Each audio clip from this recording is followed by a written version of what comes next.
a crazy week 3 slate of games here in the NFL. And I just want to, I don't even know where to start, honestly, because it was so crazy here in this week 3 of the NFL season. And Joe, I'm going to like, what was your main takeaway from this week 3? Like, I have a few, but like, what was your main takeaway from week 3 so far? Special teams ruled the day. Dude. I mean, it didn't matter what game you watched. It was a special teams showdown. I mean, like, I texted you when I was watching the Seahawks Saints game. It was like they returned a punt.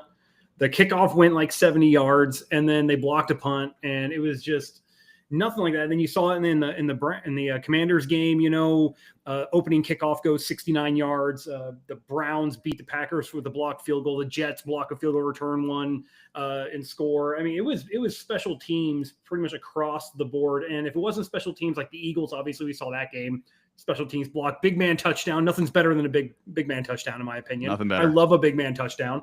But when you look at it from some of these other games, and if it wasn't the special teams, it was the defense. I mean, the Vikings absolutely dominated Browning and the Bengals, and then the Colts actually put on a pretty good show early on, kind of the Titans in later in that game. But there was a lot of really good games in the early slate, and especially in the afternoon slate.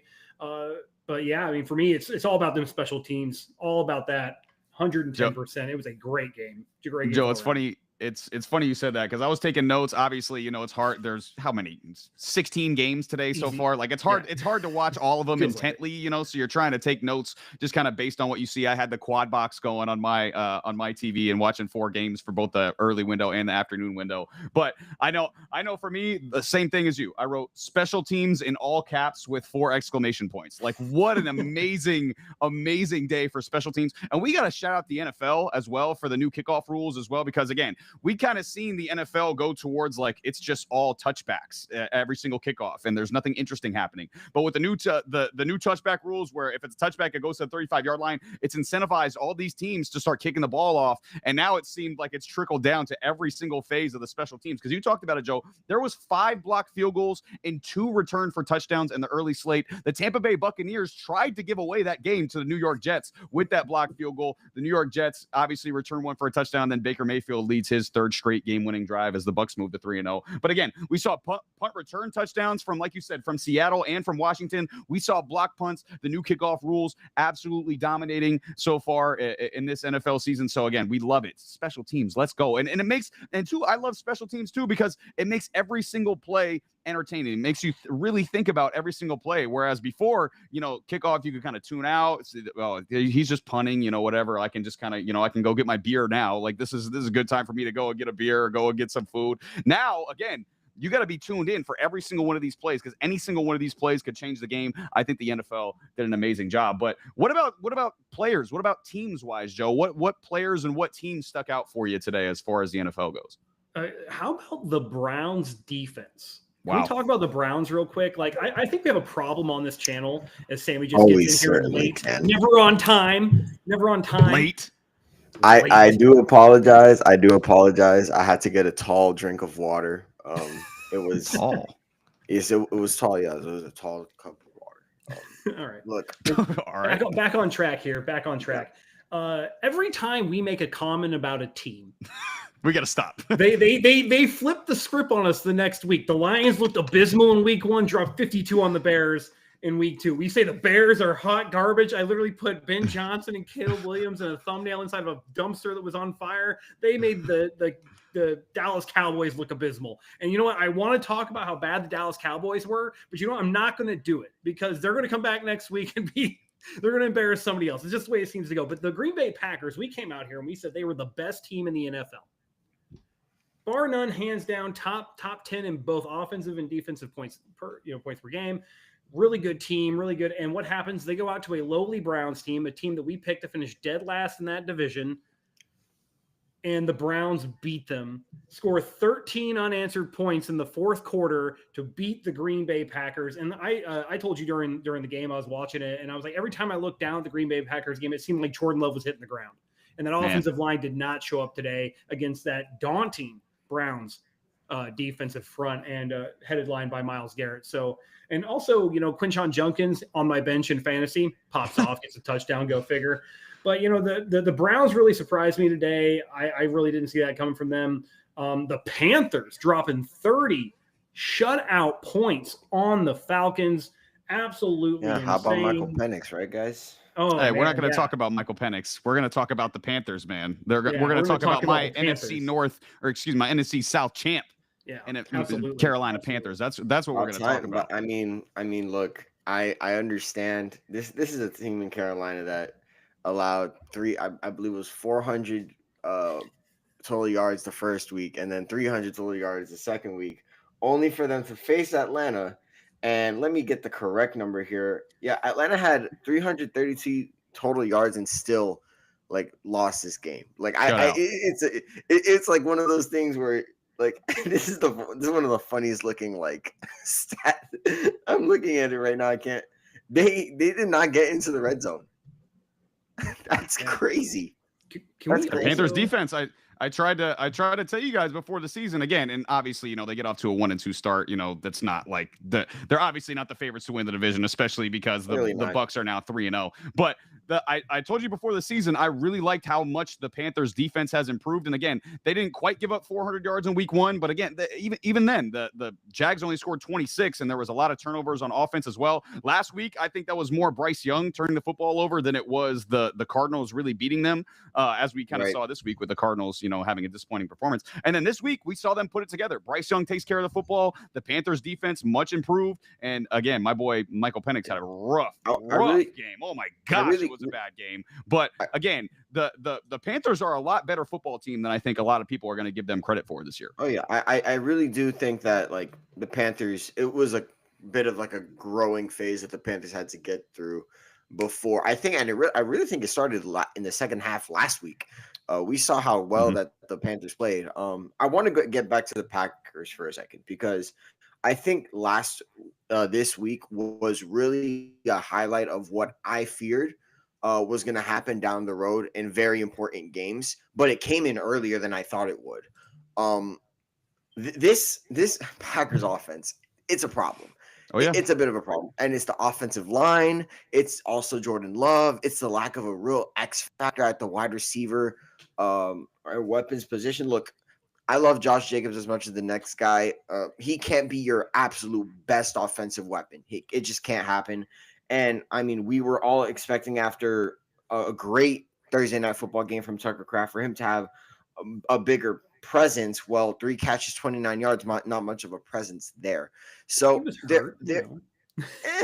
it's all right. I think we all thought that was a breakout game from Tucker Kraft. And I mean, how many targets? Like 4?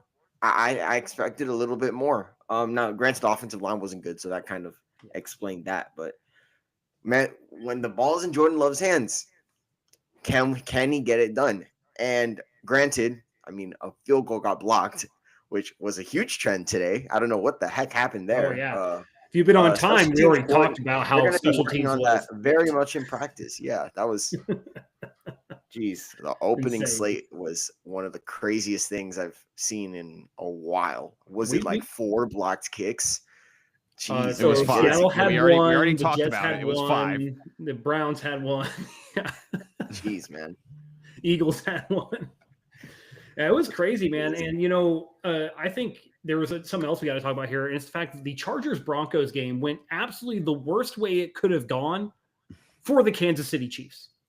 The Chiefs were wanting the Broncos to win this game because that means they're a game back if they beat the Giants here in Sunday Night Football, which we'll get to later. But the Chargers absolutely were down. The Broncos came out at halftime and dominated that game right up until, towards the end of that third quarter and start of the fourth quarter there. The Chargers really started to come back and, 10 points there, ends up closing out the game. Dicker, the kicker, puts the Broncos down for 2 weeks in a row. 2 weeks in a row, the Broncos lose to a field goal. For a 1-2 team to have in their losses, I think they've lost by a combined 4 points. That's pretty rough. Yeah, pretty rough, especially because, like you said, Joe, they were down 10-0 with a minute left in the second quarter, and then they pulled off the classic score before the half, score right after the half. 2 huge plays, too. Obviously, the deep ball to Cortland Sutton, and then the big play to J.K. Dobbins, too. What a play by Dobbins, by the way. Crazy shoestring catch and then toe tapping on the sideline. That was an unbelievable play. You go up 14-10, then you get another turnover right after that. And that was an opportunity for the Broncos offense to potentially put themselves up by 2 scores in that situation. But Chargers defense gets a really big stop. It ends up 17-10. And then we saw what happened after that. I mean, that throw from Justin Herbert to Keenan Allen in the end zone, rolling to his left, throwing across his body. I mean, that's what people see in Justin Herbert right there. I mean, that's why despite the lack of playoff success, people still have Justin Herbert in their top 5 because he's one of the most talented football players in the league, you know. So and they're off to a great start, and they look like one of the best teams in the AFC right now. So yeah, it's going to be interesting to see for the Chargers. But like you mentioned, from the Chiefs' perspective, now you're 2 games behind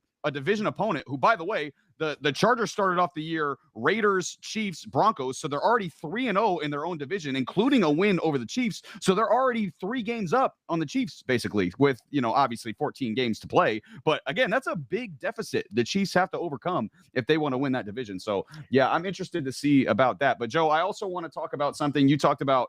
We've been jinxing teams and this and that. We talk about a team and then they do horrible. I kind of want to reverse jinx a team right now because our New England Patriots, Joe, our New England Patriots had 1 million different opportunities to win the game today. A million different opportunities to win the game today, and they chose to fumble 4 times, throw a pick in the red zone, and then completely forget how first downs work. That's what our New England Patriots decided to do today, Joe. I'm absolutely disgusted with the performance from our Patriots. Oh, I put it in the chat. I said Ramondre Stevenson and Pop Douglas need to start picking up some want ads because those boys need to find another job. I mean, Ramondre Stevenson, it is bad, man. Guantanamo Bay. You were supposed to work on ball security. That was your whole thing. Ball security was what you were supposed to focus on coming into this year. And you have 2 fumbles in one game, including one, which was a touchdown. You were going to score a touchdown. And then we're like, okay, sit him on the bench. Antonio Gibson comes in. Second carry, puts the ball on the ground. And you posted in the chat, you know, it's kind of funny. You have one player in this running back room that has not fumbled in his career as a running back. 700 touches without a fumble for Travion Henderson. And he couldn't get 700 touches without a fumble.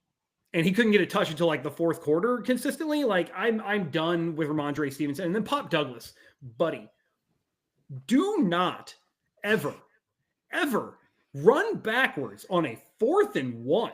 Yeah, that was when ridiculous. You catch it at the sticks. You crazy. Literally reversed course 4 yards, got 3 of them back. Like literally catch and fall. He literally had to do this. First down. Like, just trust fall somebody. Hey man, you trying to make a play. Trying to make a play, man. Have you only played situational football? It was a terrible look. It was a terrible play. It's effed and shizned time. Oh yeah, and where are you at? But honestly, like you can't possibly. I cannot believe you guys are still in this game.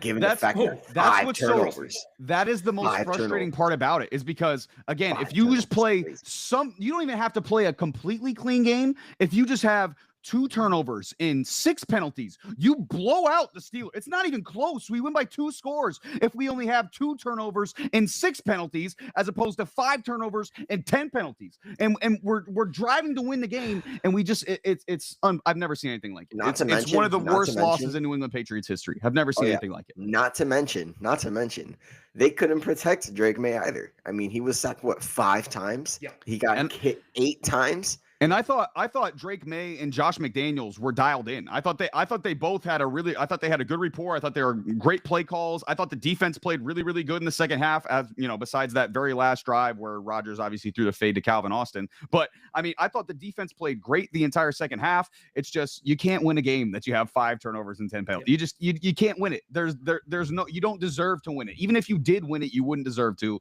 and they didn't deserve to win. So now you got the Panthers coming up next week if you're the Patriots, and you know, that's obviously not a gimme game anymore because the Panthers are looking like they're starting to turn it around. So yeah, any game where you outgain a team by over 100 and 150 yards, you turn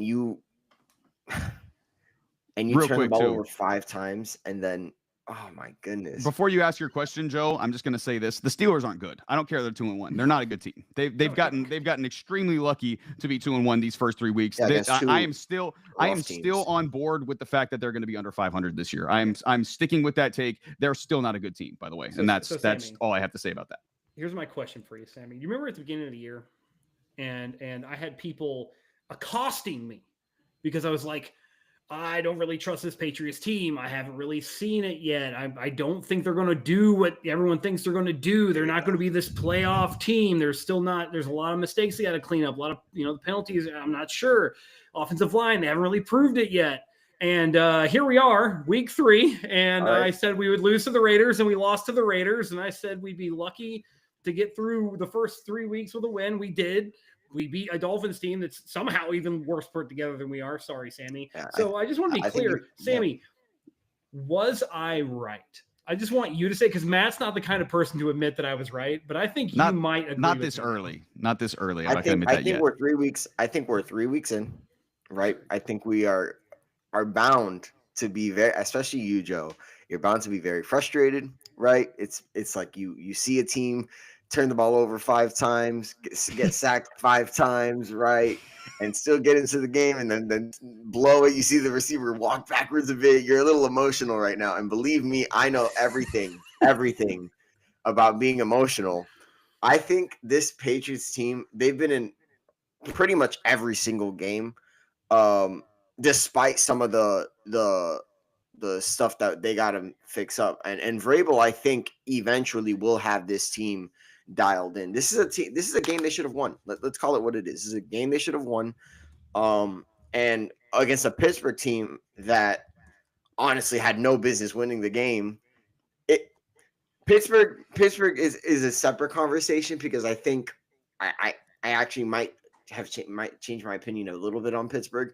But for New England, I still am going to stand 10 toes. I still think that this team can make the playoffs potentially. I still think they have a favorable schedule.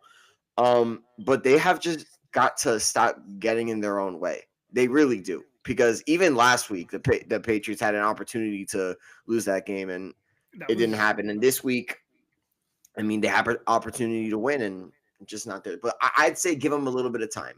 But what did I say in the chat? I said I felt like I'm looking at the 2024 New England Patriots. It's self-inflicted wounds. It's games they were in and should have been able to win, except for they put themselves out of the game. Every game they've lost, like you said, they've been in, right?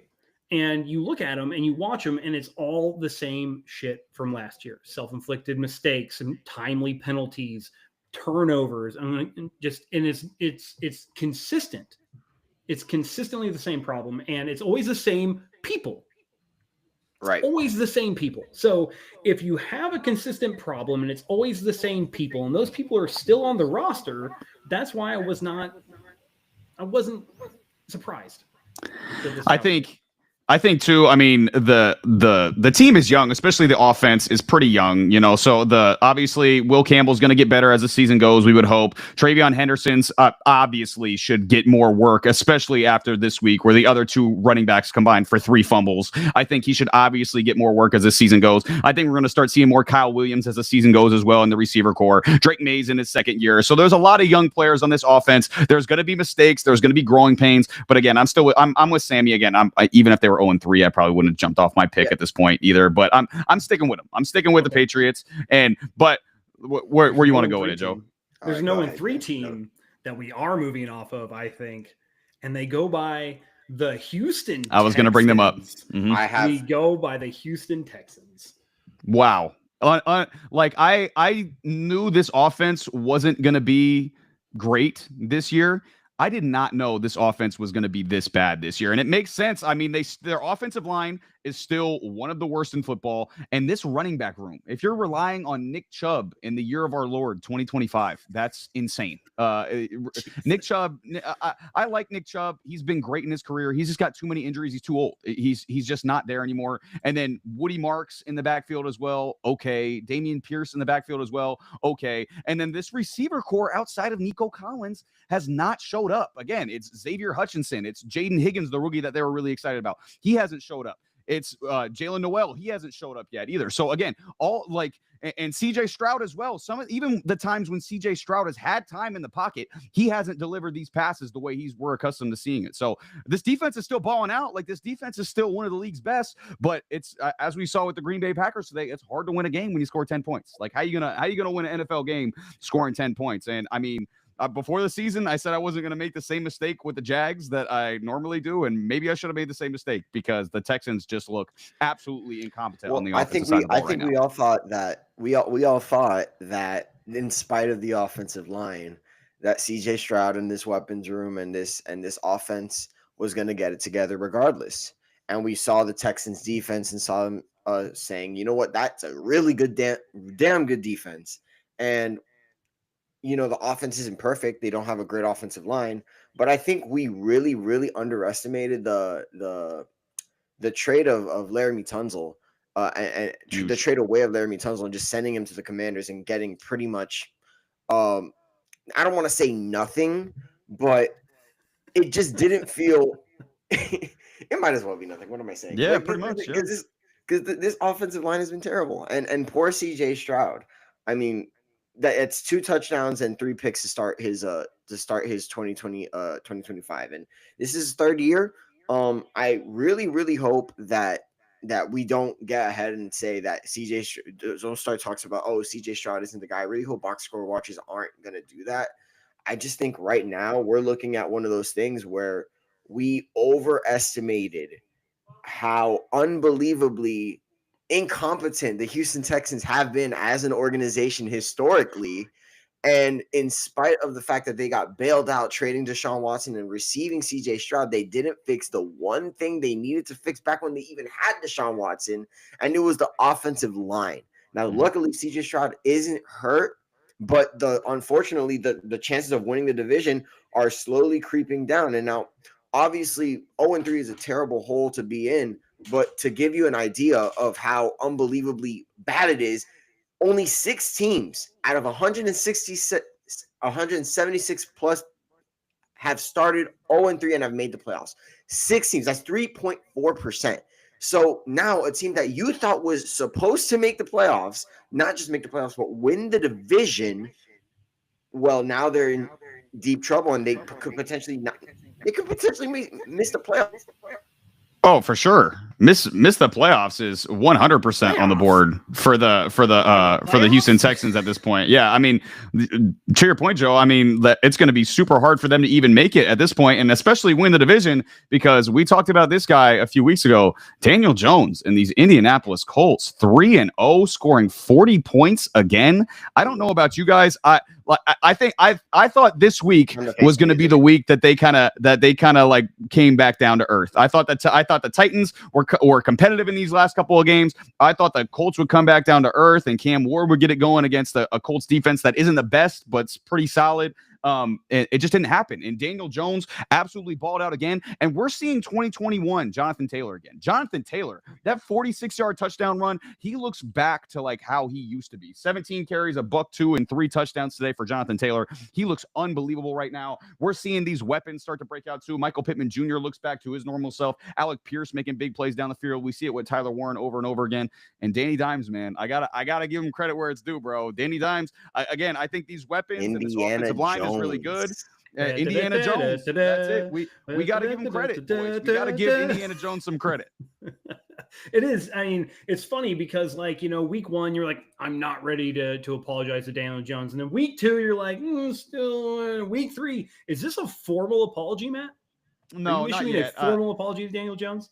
Not yet. If they're 4-0 next week, if they're I don't know when we're going to apologize then, Matt. Well, listen, if they're 4-0 next week and they beat the Rams, I will sincerely apologize. Like that, like I'm so sorry. Because and I'll come in here and I'll write him a freaking letter in apology, and I'll send it. I'll look up his address. Not that his address is public or anything, but I'll figure out how to get a letter to him, and I'll send it to him and this and that. But he, I mean, he's beaten who's he beaten so far? The Dolphins. Okay. great job. You beat the Dolphins. The Titans, okay, good job. You beat the Titans. And the Broncos, which again, that's a pretty impressive win against a great defense. But still, it's 3 games. I've seen 70 bad games of football from Daniel Jones. I want to see more than 3 games of good football from Daniel Jones before I crown him the next coming of Peyton Manning, since he's the Colts quarterback. I think it's very important that we understand, like, coming into this season, we all collectively as a group thought that this guy, Danny Dimes, was just a bad decision to start. Bad. Yes. Bad decision. So, but I think what we forgot to really understand is what situation he has been in. And New York, the allegations will never, ever be fallen. They're never going to go away. Okay. Because this is what, the 3rd QB, 4th, maybe, I think, that just comes out of New York, comes out of the New York spotlight and performs. What's wrong with you guys? Huh? New Jersey. What do you guys get putting in your putting in his cereal? Huh? Something's in the water in MedLife, bro. Something. What's going on? Something. Yeah, man. They need to send somebody down there to check what's going on. Watch out, Jackson Dart. Watch out. Yeah, you're next, buddy. You're next. Jackson Dart, man.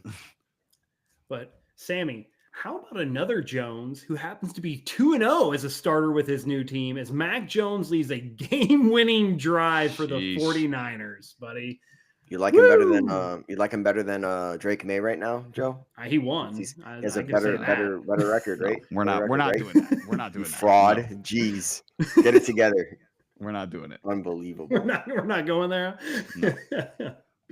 No. I mean, but you said it, Joe. I mean, Mac Jones to game on the line comes through at the very end. And the Cardinals were a team, again, they beat up on a couple of bad teams to start off too. The Panthers and the Saints, which maybe the Panthers win's looking a little bit better now, but the Saints, after they got smoked, that win doesn't look the Saints are going to be the worst team in football. I mean, we were all kind of on that bandwagon to start the year. So again, the Niners at home go get a big win against the Cardinals, and they're 3-0. The San Francisco 49ers are 3-0, boys, and they're on top here in this NFC West, something that I didn't see coming, especially with all the people they lost this offseason, with the injuries they've had so far this season. Jawan Jennings not there this game, arguably their number 1 receiver. Brock Purdy not there this game, obviously their starting quarterback, and they still find a way to win. They get a rough and tumble win, and this defense is performing a lot better than I thought they would, and now I know it's performing a lot better than you thought it would too as well, Sammy.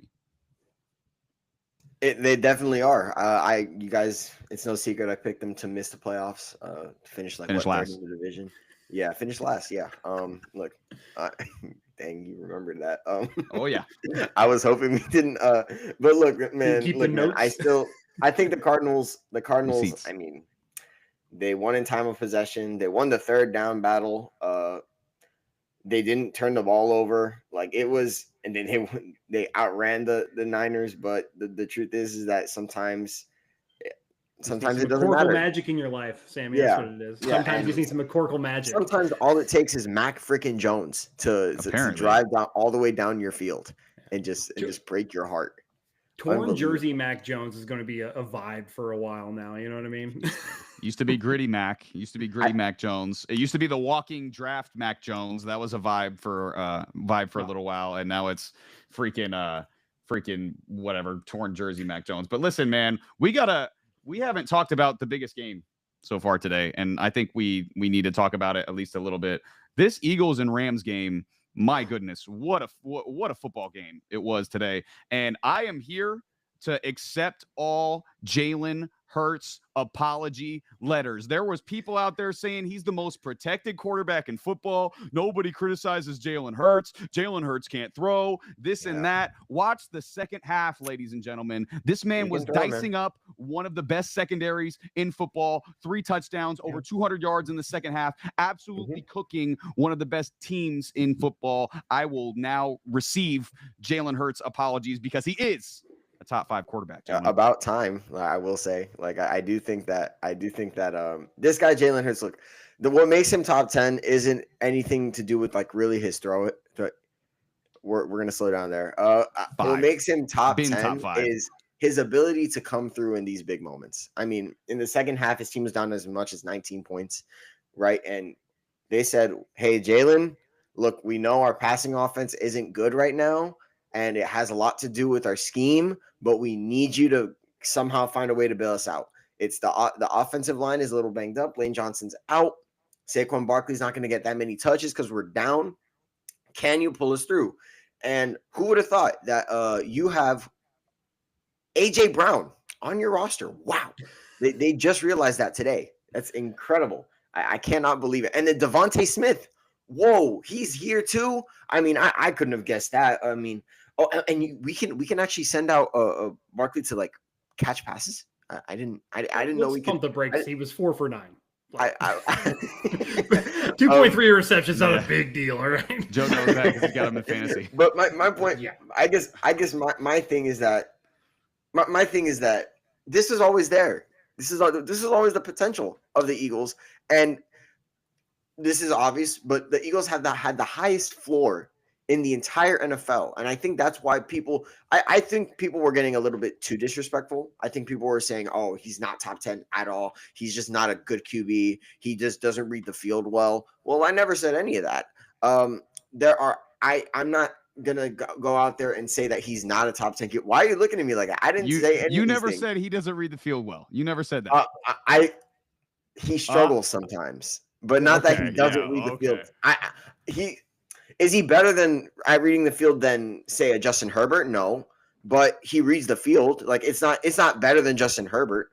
But that's a conversation for another day. We're talking about today right now. Okay. The second half, which he was fantastic. Let's keep it a bean. And look, if AJ Brown isn't used like this every single game, then what are they having him for? Like this is how it needs to be from here on out. I want to shout out the Rams, the Eagles defense. I don't think they gave up a single point for like 2 whole quarters, except for like maybe a field goal. They gave up the score to start. They gave up one score to start, and then they didn't allow anything after that. So that's very impressive. And then shout out to Jalen Hurts for riding the ship. I mean, this is why he's a top 10 QB. This is why he's one of the great leaders in the sport. And there is a fine line. I understand people think that me not putting him top 5 is saying, oh, it's disrespectful. I don't think it is. I think in a league full of talented QBs, the fact that he is a top 10 QB is very impressive. And I consider that a very high honor. So look, he outplayed Matthew Stafford, especially in that second half. I know you think very highly of Matthew Stafford, Matt. Look, man, this Eagles team 3 straight. The tide is kind of turning. You know the Chiefs mojo that was operating last year. I think it might be operating here against the Eagles, with the Eagles. Yeah, I heard somebody else give that take. I don't know what show it was on or who said it, so I'm apologies if I'm stealing whoever said it. But they said the 2025 Eagles are the 2024 Chiefs, where it's, the games aren't looking pretty, but every single week the Eagles come out with a W. And by the way, I'm pretty sure in Jalen Hurts' last 18 starts, he's 18-0. So this guy, you can criticize him all you want. You can say, oh, he doesn't this, he doesn't that. The guy wins football games. We have a society for whatever reason that's obsessed with losers, like talented losers. I don't care about a talented loser. I want somebody who's going to win the football game. And whatever it takes to win the football game, that's what Jalen Hurts does. If you need me to throw for 100 yards, take care of the football because this defense is going to shut down the Kansas City Chiefs, make timely 4th downs, get a tush push or 2, I'll do that. Okay. If the defense is struggling a little bit, you need me to score, scramble, get out of the pocket against the Cowboys and score a couple touchdowns on the ground with my legs, I'll do that. And if you need me to come back from down 19 in the second half and throw the football for over 200 yards and 3 touchdowns, I'll do that too, Joe. Jalen Hurts is one of the best quarterbacks in football. I don't care what nobody got to say. Hey, I mean, he's looking like it. And, you're 3-0. You beat a really good Rams team. You beat a pretty good Chiefs team from what everyone keeps saying. I'm sort of, questioning how good they're really going to be now. All their weapons are on the shelf, but I mean, man. You know what I mean? Yeah, you saw the short. You know how I'm feeling on that. 10 toes in the dirt, got to stand on business here. I can't backtrack now. It's out there for the world to see. But at the end of the day, right now, when he needs to step up, he plays really, really well. He does everything you want a leader to do. And to your point, it's really easy to hate winners. It's been super easy to hate winners, and everyone loves a loser. Like everyone loved Detroit Lions. Everybody loves the lovable loser, Chicago Cubs in baseball. Like everyone loves a loser. It's easy to love a loser. Easy to root for an underdog. Why doesn't everybody love the Dolphins then, man? We lose all the time. Because you like the Dolphins. That's why. Dolphins fans it's your fault. I know too many Dolphins fans. Can we talk about Puka Nacua and how he's the best receiver in football right now? I think he's the best receiver in football. Whoa, there's a take. Yeah. Okay. Look, Well, shit. first 3 games, down 10. The first game, 10 catches, 131 yards. Second game, 8 catches, 136 yards. And then this game against an Eagles secondary, 11 catches, 118 yards. I'm tired of pretending he's not. I know he gets not spoon fed, but he gets fed a lot. But I mean, name a receiver doing what he's doing right now. I mean, Jamar Chase hasn't had the opportunity, obviously, and neither has Jettis because they don't have QBs. And I know we love those 2 names, but I think Puka Nacua right now has been a solidified third. And why isn't he the best at this point? Like for real, ask yourself, ladies and gentlemen, why am I not putting Puka Nacua as the number 1 receiver? Think about that long and hard. Why? And in my opinion, look, Puka Nacua is that guy. He's the best receiver that nobody's talking about, despite the fact that year after year after year, he's unbelievable. This is a pretty good Eagles secondary, and he absolutely torched them. And I expect him to torch throughout the year. Offensive player of the year, man. You heard it here first.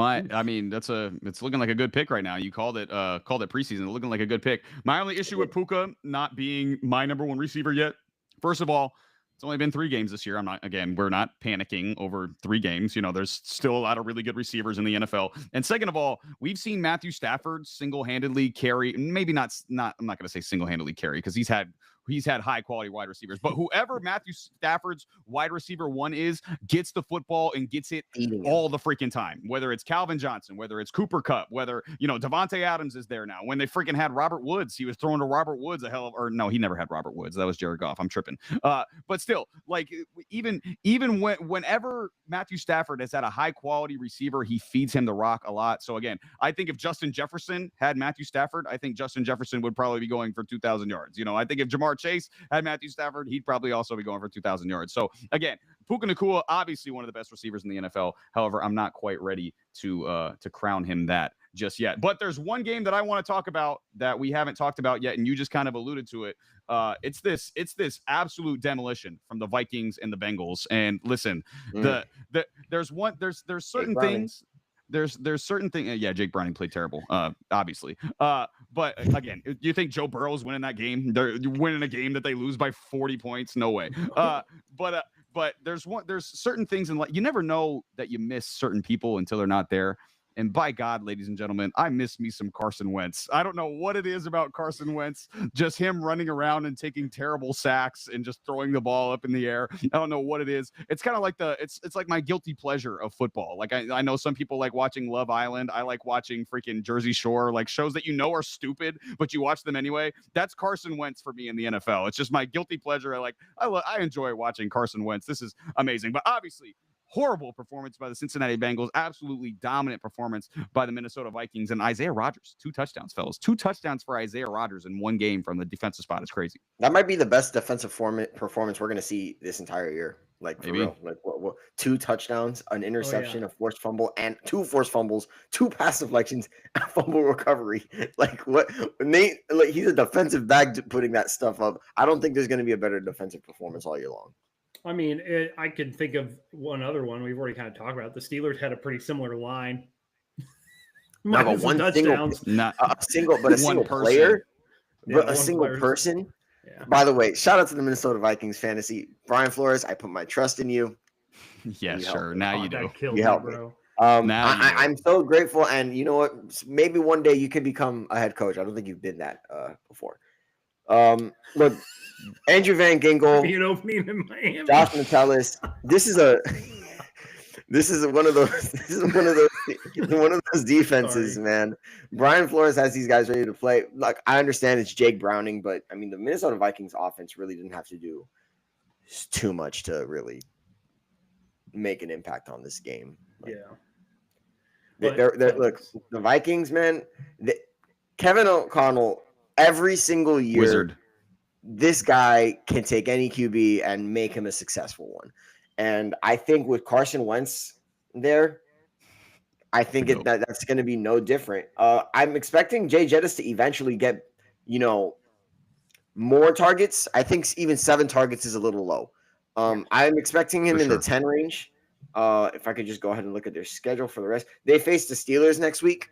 So it's going to be a very interesting matchup, but we'll see, man. We'll see. It's going to be interesting. Well, fellas, we have 10 minutes till kickoff. Oh boy. And Here it's time to get into this Chiefs-Giants game. And I'm already on record. Everyone here knows what my pick is. The short is out. There was some diabolical work with our scheduling for dropping material. I'm not going to point any fingers, but it just seemed really coincidental that the short gets dropped of me locking the Giants in against the Chiefs. Jeez. Which I am still doing. I am still saying the Giants are going to win this game because I really like the Giants offense, and I don't think the Chiefs can get into a shootout because I don't think they have the weapons to do a shootout right now.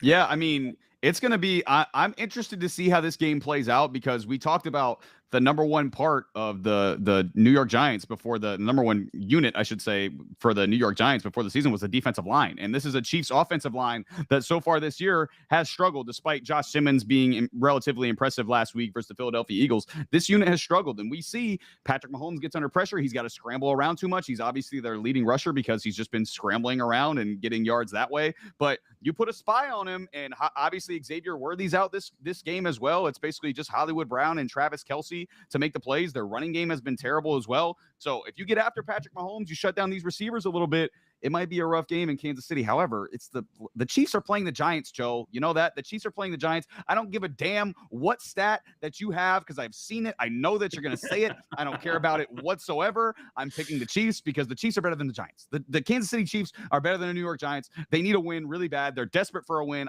I just cannot see the Kansas City Chiefs moving to 0-3, Sammy. I can't see it. Can you? No, I can't. And if it does happen, I know one person who will be happy. My dad. Dad, shout out to you. I hope you're watching this. I mean, he's a big Giants fan. He thought they were going to the Super Bowl because they got Russell Wilson, which bless his soul. I mean, look, I will say this, man. Look, optimism. I love the optimism. The Chiefs. If there's any look, the comparisons to the Belichick Brady dynasty are very evident every single time. But if you're going to really, put yourself in that kind of conversation and give yourself the benefit of the doubt, you got to win this game here. You can't be 0-3. You just can't, especially in a hard division like you're in. You can't be 0-3, especially against this Giants team that honestly it's very fun to watch, but also like if they win 7 games, you'll be impressed. Like this is one of those games where I get it, they're on the road. Right. And, it's sometimes it's an asylum playing in those New York atmospheres, man. But this guy's got a freak. Just let him say his stat. He's got this. Just let him say it. Let him say the stat. Sammy, how many games have the Kansas City Chiefs all time won when they're? I was trying to keep talking to avoid this exact stat. How many games have they won in? I'm going to say New York because that's the joke, right? It's the New Jersey team. But how many times have they won when they visit the Giants? How many times? Goodness sake, man. None. Yes, They've never won a game on the road against the Giants. Okay, but they're also all-time team history.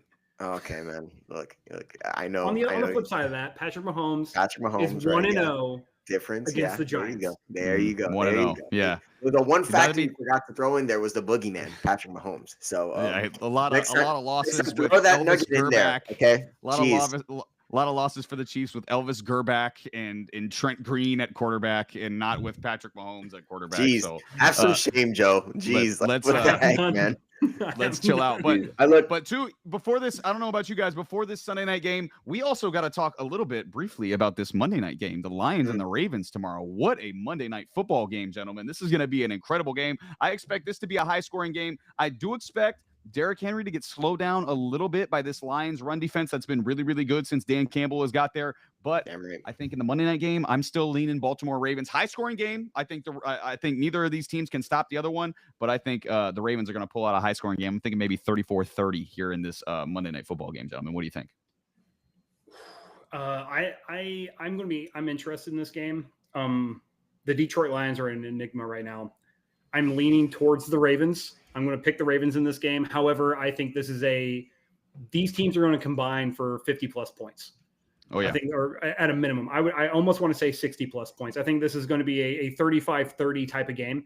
1 point off of mine. You just stole my score and then added a point. Yeah, well, that's what it's going to be. This guy.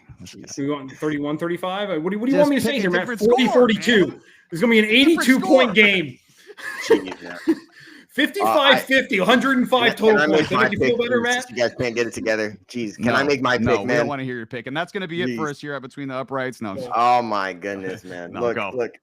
I think the Ravens. They need a real good win. I know last week they beat the Browns, but it feels like after the Bills loss and choking that lead, they need a win. I believe they're on the road for this game, though.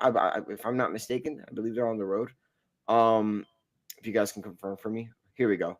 No, they're going to be at home. Okay. Yeah, Ravens are at home. They're going to be at home. So this is a big home game for them, and I expect them to not take care of business. I think the Lions are going to be a tough game, are going to be a tough opponent, but I don't really see it being high scoring like everybody else thinks it is. I think 27-24 is a more realistic score of what I think will happen. So we'll see. Really? Okay. We'll see. Well, we do have a question in the chat. It's from Marcus. He wants to know the over-under 13.5 for the Niners. So let me give you some context here. Marcus is in my gym/house right now hitting. Marcus, you're going under. It's under 13.5 wins. It's not even close. You might get to 11 max, but you're definitely not getting to 14 wins. I don't know what kind of Seattle's still line that better. you're sitting there. So are the Rams. Absolutely not. Still standing on that. Yeah, and Seattle's still better, and so are the Rams. I believe so too. I'm really impressed. I was big on Seattle preseason too. It was hard for me to not put them in the playoffs, but after the Packers got Micah Parsons, I was like, I kind of have to put them in the playoffs. And Matt, you're getting called out in the chat a lot right now. Is my brother in there too? Oh yeah, he asked this question. Reconcile the fact that he. I'll read it. I'll read it. Dude. Okay. You think that Jersey Shore is losers, bro? These guys are 40 years old, getting paid millions of dollars to party. Like they're winning, bro. That is the wife and kids, W I've ever heard in my entire life. Where's the stable family? That is the biggest win ever. Where's the stable family? Where is the stable family though?